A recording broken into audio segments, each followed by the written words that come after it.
దేవునికి మహిమ కలుగును గాక. మరి చూడండి, దేవుడి లేఖనాల ద్వారా మాట్లాడుచున్నాడండి.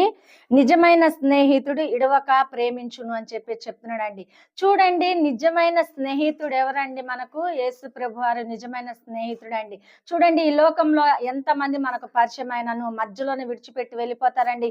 స్నేహితుల మధ్యలోనే విడిచిపెట్టిపోతారు, బంధువుల మధ్యలోనే విడిచిపెట్టిపోతారు. అనేక మంది కూడా నేను నీకు తోడున్నాను అని చెప్తారు, కానీ మన శ్రమల్లో కష్టాల్లో ఉన్నప్పుడు మనల్ని విడిచి వెళ్ళిపోతారండి. ఎవ్వరు కూడా మనకు సహాయం చేయటానికి కానీ, మందలించడానికి కానీ, మాట్లాడటానికి కానీ ఎవ్వరూ రారండి. కానీ దేవుడు ఏమంటున్నాడు తెలుసా? నేను నీకు నిజమైన స్నేహితుడినైతే నిన్ను ఎన్నడూ కూడా నేను ఇడవనని చెప్పేసి దేవుడు చెప్తున్నాడు. ఆయన అంత గొప్ప మాట మనకు ధైర్యం దేవుడు ఇస్తున్నప్పుడు నిజంగా యేసయ్యను మన స్నేహితుడిగా మనం ఎంచుకుంటున్నామా?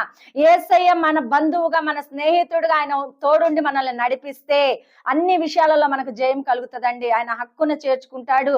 నిజంగా స్నేహము మనం అతనితో చేస్తే దేవుడు మనల్ని ఏం చేస్తాడు?